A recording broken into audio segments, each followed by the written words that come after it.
Sir நீங்க mic of பண்ணிக்கொண்டு.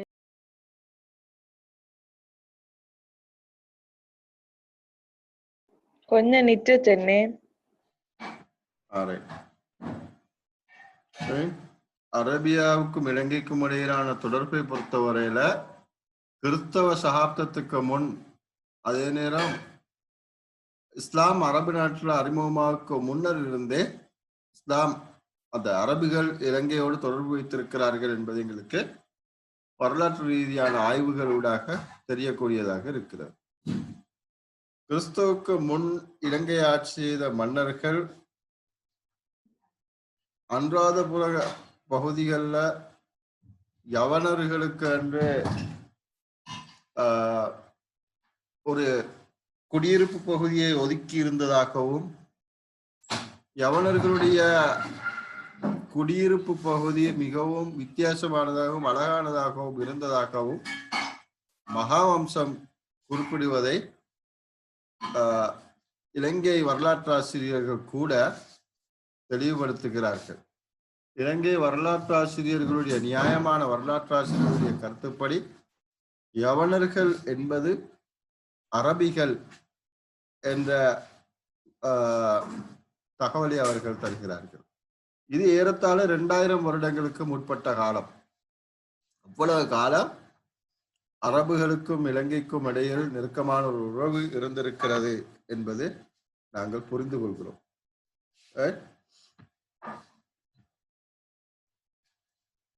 அரபுகள் ஏன் இலங்கையை அவர்களுடைய வியாபார தளமாக கொண்டார்கள் என்று பார்க்கின்ற போது,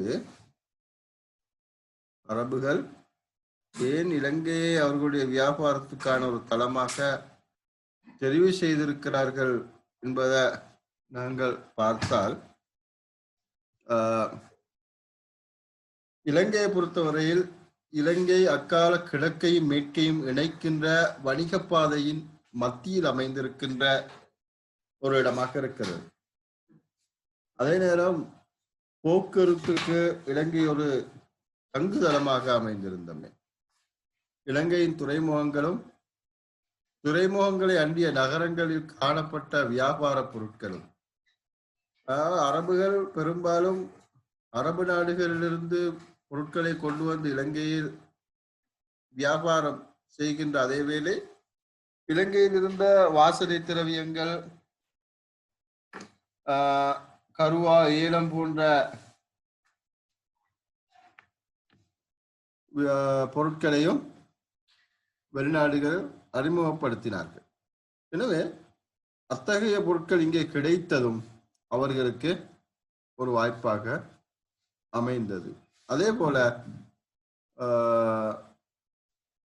பாதுகாப்பான ஒரு தங்குதளமாக இலங்கை துறைமுகங்கள் காணப்பட்டமை, உணவு மற்றும் குடிநீர் வசதிகள் இலங்கையை பெற்றுக்கொள்வது, குடிப்பதற்கான தூய நீரை பெற்றுக்கொள்வது, உணவு வசதிகளை பெற்றுக்கொள்வது, அதே நேரம் பிரயாணங்களின் போது கப்பல்கள் ஏற்படுகின்ற பழுதுகளை திருத்திக் கொள்வதற்கான வசதிகள் அனைத்தும் இலங்கை துறைமுகங்கள் ஊடாக அவர்களுக்கு கிடைக்கப்பட்ட காரணமாக அவர்கள் இலங்கையிலும்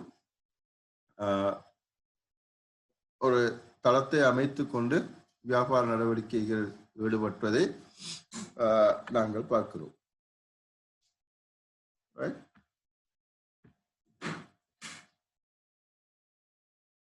கிறிஸ்துக்கு முன் 310க்கு முதலே மடகாஸ்கர் சுமாத்ராவுக்கு இடையிலான வணிக நடவடிக்கையின் போது இலங்கையை வலயமாக வைத்துத்தான் அரபுகள் வணிக நடவடிக்கைகளை மேற்கொண்டார்கள் என்பதை நாங்கள் பார்க்கிறோம். மலபார் கரையிலும் இலங்கையிலும் இருந்த அரபிகள் கடல் சார்ந்த நிபுணர்களாகவும் இருந்திருக்கிறார்கள். மலபார் கரையிலும் இலங்கையிலும் இருந்த அரபிகள் கடல் சார்ந்த நிபுணர்களாகவும் இருந்திருக்கிறார்கள் என்பதை வரலாற்று ஆசிரியர் பிரினி குறிப்பிட்டு காட்டுகிறார். அதே போல கிறிஸ்துக்கு பின் 150களில் தொலமி இலங்கை தீவு பற்றிய அறிவை அரபியரிடமிருந்துதான் பெற்றிருக்கிறார் என்பதையும் பிரினி என்பவர் குறிப்பிடுகிறார்.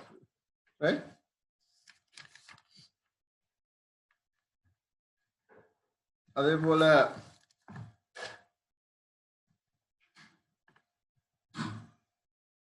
இஸ்லாம் எப்படி இலங்கையில் அறிமுகமானது என்பதை பார்க்கின்ற போது மூன்று விதமான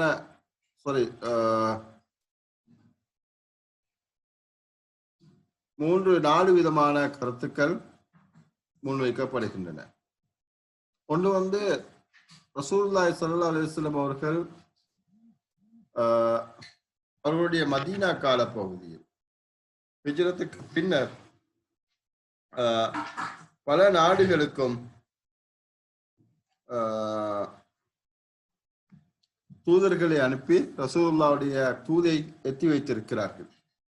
அந்த சந்தர்ப்பங்களில் ரசூலுல்லாஹ் தூதர்களிடம் கடிதங்களை கொடுத்து அனுப்பி இருக்கிறார்கள். அப்படியான நிகழ்வு இலங்கை போன்ற கீழத்தைய நாடுகளுக்கும் ரசூலுல்லாஹ் தூதர்களை அனுப்பி இருக்கிறார்கள். அந்த கடிதங்கள் காணப்படுகின்றன என்ற வரலாற்று உண்மை ஒன்று இருக்கிறது.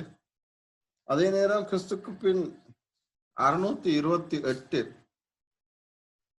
வஹப் இப்னு அபி ஹப்ஸா ரலியல்லாஹு அன்ஹு அவர்கள் இலங்கைக்கு சைனாவுக்கு ரசூலுல்லாஹி ஸல்லல்லாஹு அலைஹி வஸல்லம் அவர்களுடைய தூதராக சைனாவுக்கு அனுப்பப்பட்டிருக்கிறார்கள். சைனாவுக்கு போற வழியில இலங்கைக்கும் ரசூலுல்லாஹ்வுடைய தூதை எத்தி வைத்து ரசூலுல்லாஹ்வுடைய கடிதத்தை இலங்கை மன்னனுக்கு கையளித்ததாகவும் இலங்கை மன்னன் வஹப் இப்னு அபி ஹப்ஸா ரலியல்லாஹு அன்ஹு அவர்களுக்கு இலங்கையில் இஸ்லாத்தை பிரச்சாரம் செய்வதற்காகவும் விரும்பியவர்கள் அதனை ஏற்றுக்கொள்வதற்கும் அதே வேளை இலங்கையில் முஸ்லிம்களுக்கு தேவையான வணக்கஸ்தலங்களை கட்டிக்கொள்வதற்காகவும் அனுமதி அளித்திருக்கிறார் என்ற செய்தியையும் டாக்டர் ஆனல்ட் என்ற வரலாற்றாசிரியர் குறிப்பிட்டதை ஆதாரம் காட்டி முஸ்லிம் நேஷனில் அறிஞர் சித்தி லெபி அவர்கள் குறிப்பிட்டிருக்கிறார்கள். அதே நேரம் உமர் ரலியல்லாஹு அன்ஹு அவர்களுடைய காலத்தில் தான் இலங்கையில் இஸ்லாம் பதவி இருக்கலாம் என்ற ஒரு செய்தியை இப்னு சஹ்ரயார் என்ற வரலாற்று ஆசிரியர், நான் நினைக்கிறேன் அஜாயிபுல் ஹிந்த் என்ற நூலாக இருக்க வேண்டும், இப்னு சஹ்ரயார் என்ற வரலாற்று ஆசிரியர் குறிப்பிட்டு காட்டுகிறார். அவர் என்ன சொல்கிறார் என்றால், அரபு தீபகற்பத்தில், அதாவது மக்காவில் இஸ்லாம் அறிமுகமாகி இருப்பதை அறிந்த இலங்கையில் இருந்த அரபுகள் அவர்கள் இருந்த மிக திறமைசாலிகள் ஒருவரை நியமித்து அரபு தீபகற்பத்துக்கு அனுப்பி வைக்கிறார்கள். அவரோடு சேர்த்து இன்னொருவரை அனுப்புகிறார். அப்ப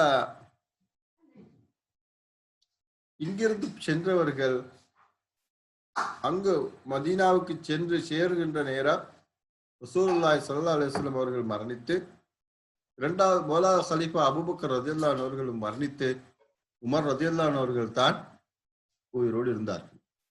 அவர்களிடம் இஸ்லாம் பற்றி அறிந்து கொண்டு திரும்ப இலங்கைக்கு வருகின்ற வழியில் பாகிஸ்தான் ஊடாக வருகின்ற போது பாகிஸ்தானில் வைத்து அவர்கள் அந்த தூதராக அனுப்பப்பட்டவர் மரணிக்கிறார். தொடர்ந்து அவருடைய உதவியாளராக சென்றவர் இலங்கைக்கு வந்து இலங்கையில் இருந்த அரபுகளிடம் இஸ்லாம் பற்றி எத்தி வைக்கிறார் என்ற ஒரு வரலாறை இப்னு சஹ்ரயார் என்பவர் அவருடைய புத்தகத்தில் குறிப்பிட்டிருக்கிறார்.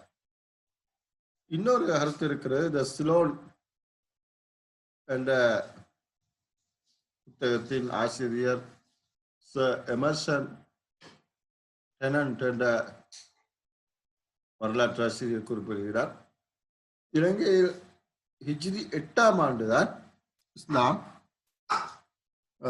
பரவியது என்ற ஒரு கருத்தை அவர் குறிப்பிடுகிறார். எப்படி என்றால், ஹஜ்ஜாஜ் பின் யூசுஃபுடைய காலத்தில் தான் அது பரவி இருக்கிறது என்பதற்கு ஒரு ஆதாரத்தை அவர் குறிப்பிடுகிறார். எப்படி என்றால்,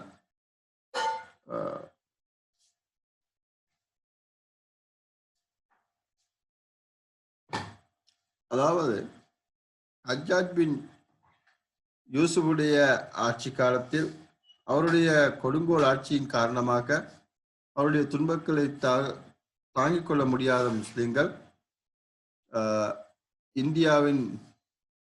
இந்தியாவின் மலபார் கரை போன்ற பிரதேசங்களிலும் இலங்கையிலும் குடியேறினார்கள். அதற்கு அவர் சின்னொரு வரலாற்று செய்தியையும் ஆதாரமாக குறிப்பிடுகிறார். என்னென்றால், அந்த காலத்துல அரபுகள், இஸ்லாம் முஸ்லிம்களுடைய குடும்பங்கள் இலங்கையில் வாழ்ந்து அவர்களில்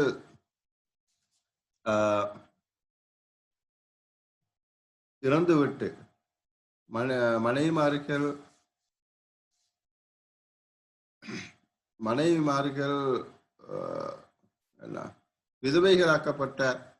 விதவைகளாகிவிட்ட சில குடும்பங்களை சேர்ந்தவர்களை இலங்கை மன்னன்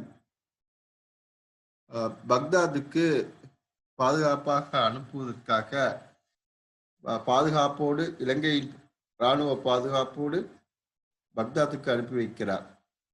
இப்படி போகின்ற போது இந்தியாவின் இப்போது பாகிஸ்தானுடைய பெசாவர் பகுதியில் வைத்து அவர்கள் அந்த கூட்டம் கொள்ளையிடப்படுகிறது. அவர்கள் ஒரு பெண், விதவையாக இருந்த ஒரு பெண் கைது செய்யப்படுகிறார். அந்த பெண் சத்தமாக ஒரு கோரிக்கை விடுக்கிறார். வா ஹுஜ்ஜாஜா, ஹஜ்ஜாஜ் பின் யூசுஃபை அழைக்கிறார். அப்ப இந்த செய்தி எப்படியோ ஹஜ்ஜாஜ் பின் யூசுஃபுக்கு கேள்விப்படுகிறது. உடனே ஹஜ்ஜாஜ் பின் யூசுப் இந்தியாவை ஆட்சி செய்த மன்னர் ராஜா தாஹிருக்கு ஒரு கடிதம் எழுதுகிறார். உடனடியாக அந்த முஸ்லிம் குடும்பத்தை விடுதலை செய்வதற்கான ஏற்பாடுகளை செய்ய வேண்டும் என்று.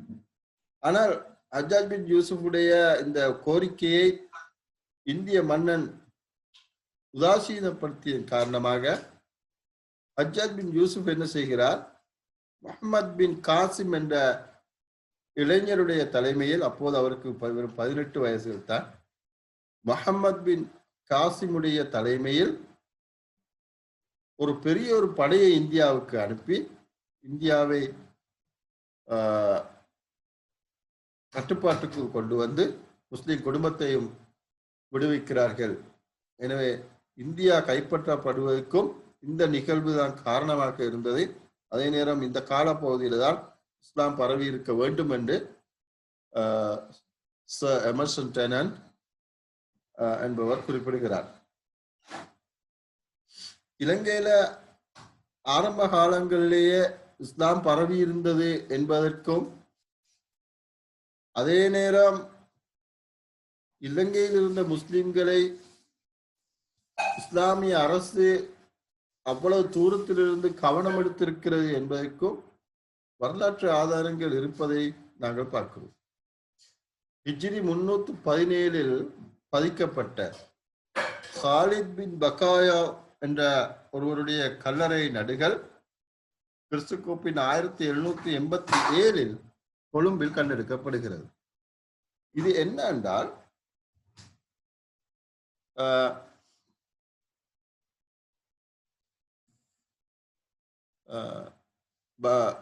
இஸ்லாமிய ஹிலாபத்துடைய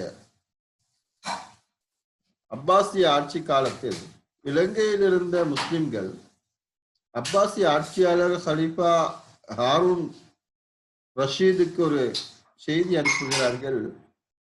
இலங்கையில் இருக்கின்ற முஸ்லிம்களுக்கு அவர்களுடைய மார்க்கத்தை சரியாக கற்பிப்பதற்கு ஒரு சிறப்பான ஒரு சிறந்த ஒரு போதகரை இலங்கைக்கு அனுப்புமாறு. அப்போது ஹாரூன் ரஷீத் என்ற அந்த மன்னர் அல்லது ஹலீஃபா இலங்கைக்கு ஹாலித் பின் பகாயா என்ற ஒரு பிரபல்யமிக்க ஒரு போதகரை இலங்கைக்கு அனுப்புகிறார். அவர் கொழும்பிலிருந்து இஸ்லாமிய பிரச்சாரத்தில் ஈடுபட்டு அவர் மரணத்துக்கு பிறகு அவர் அடக்கம் செய்யப்பட்ட இடத்தில் ஒரு நடுகளை அந்த முஸ்லிம்கள் நட்டு வைக்கிறார்கள். அதுதான் அந்த 1787 கண்டுபிடிக்கப்பட்ட அந்த கல்லறை நடுகள் என நாங்கள் வரலாற்று ஊடாக அறிந்து கொடுக்கிறோம். அடுத்த விஷயத்தை பார்ப்போம்.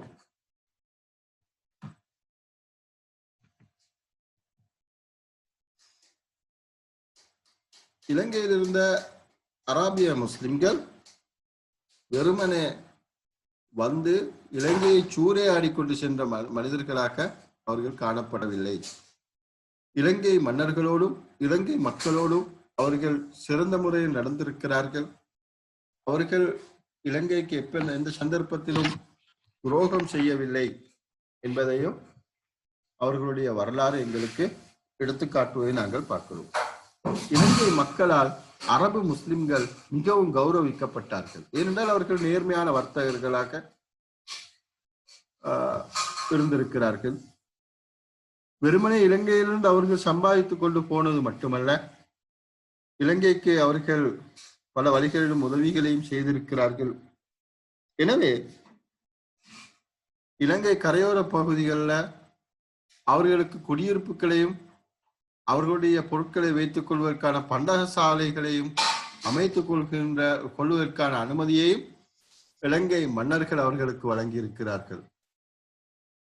சுதேசிகளோடும், அதாவது இலங்கை மக்களோடும் மன்னர்களோடும் சிறந்த பண்பாட்டோடு அவர்கள் நடந்திருக்கிறார்கள்.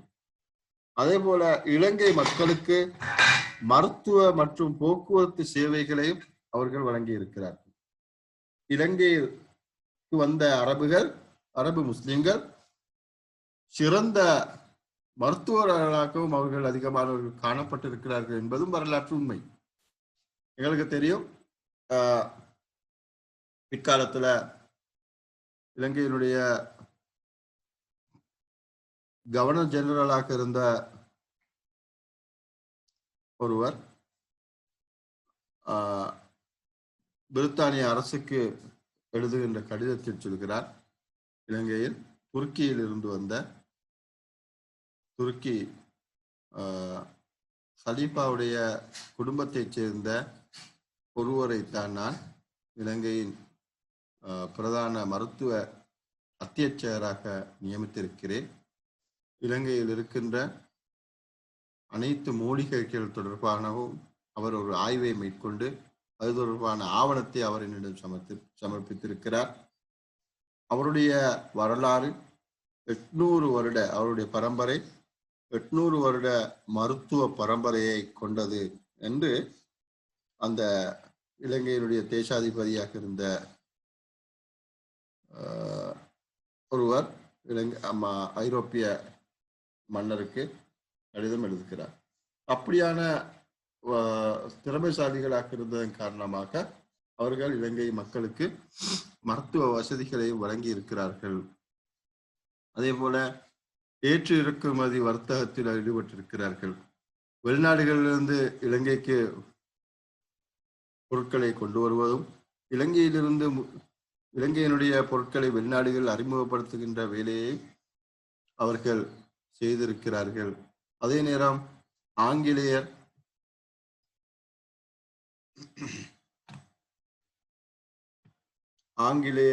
போர்த்துகேயர், ஒல்லாந்தர்கள் போன்று இலங்கைக்கு வந்த முஸ்லிம்கள் இருக்காமல், இலங்கையை சூறையாடும் எண்ணத்தோடு அவர்கள் இருக்காமல் அவர்களுடைய வியாபாரத்தை நேர்மையாக நடத்தி இருக்கிறார்கள் என்பதும் உண்மை.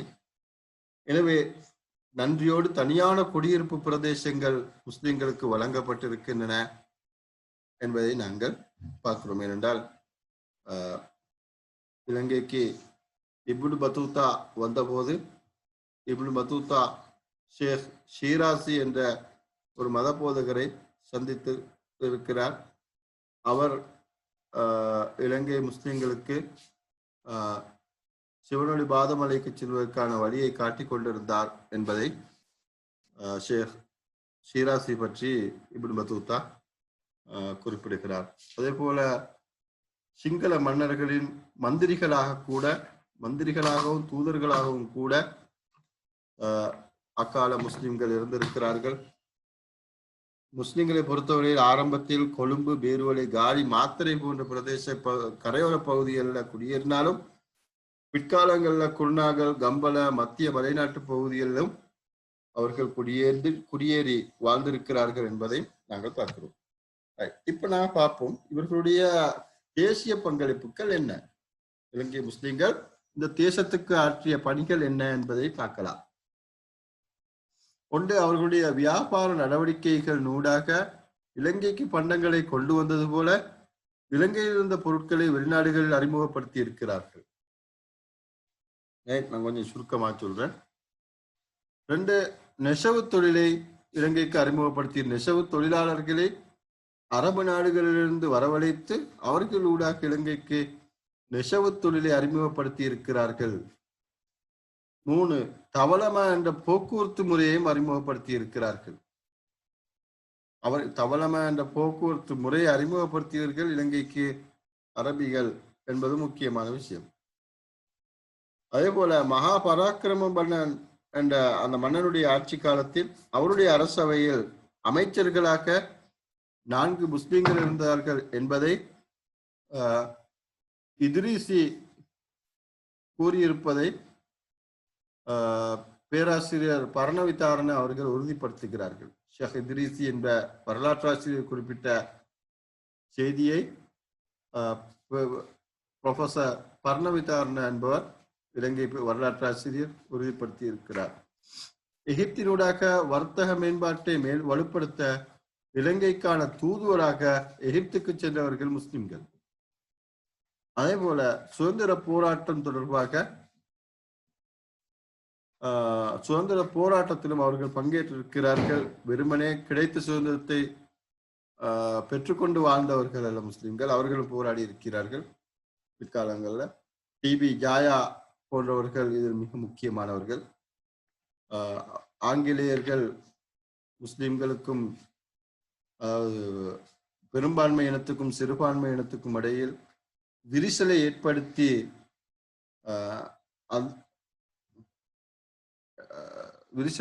இலங்கைக்கு கிடைக்க வேண்டிய சுதந்திரத்தை தாமதப்படுத்தி கொண்டிருந்த போது டிபி ஜாயா ஒரு ஸ்டேட்மெண்டை கொடுக்கிறார். என்னென்றால், நாங்கள் எங்களது சிங்கள தலைவர்களை, பெரும்பான்மை தலைவர்களை நம்புகிறோம்.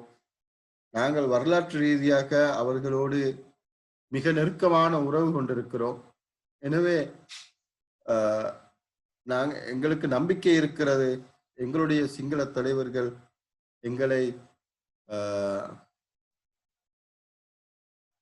ஏமாற்றிவிட மாட்டார்கள் என்பது எங்களுக்கு தெளிவான நம்பிக்கை இருக்கிறது. எனவே அவர்களின் தலைமையின் கீழ் எங்களுக்கு இந்த நாட்டில் சுதந்திரத்தை தாருங்கள் என்று பிரித்தானியர்களிடம் கோரிக்கை விட்டிருக்கிறார்கள். இப்படி இன்னும் எத்தனையோ விடயங்கள் இருக்கிறது.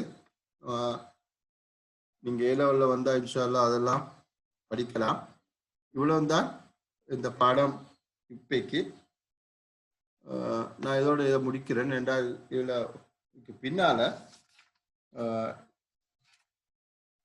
இலங்கையினுடைய